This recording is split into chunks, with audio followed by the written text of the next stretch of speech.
বাদাম বিক্রি করছি বা কি দিয়ে বাদাম দিচ্ছি আমি দেখুন একবার শুনুন।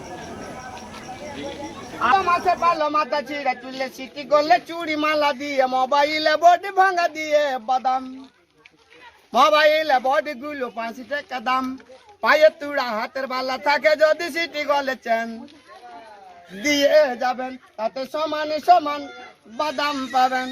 বাদাম বাদামে দাদা কাঁচা বাদাম আমার গাছে নেই বুবু ভাজা বাদাম আমার গাছে পাবে শুধু কাঁচা বাদাম। তাই হাসে পালো মাথা চিড়া চুল দিয়ে নিয়ে যাওয়া সিন কাঁচা বাদামে বুবু আছে প্রচুর ভিটামিন। তাই সত্যি বলছি মাইরি বলছি কত যে ভিটামিন আছে আমি যেই কল্পনা করতে পারি না সত্যি বলছি। তাই আসুন আজ সময় নষ্ট বলবে।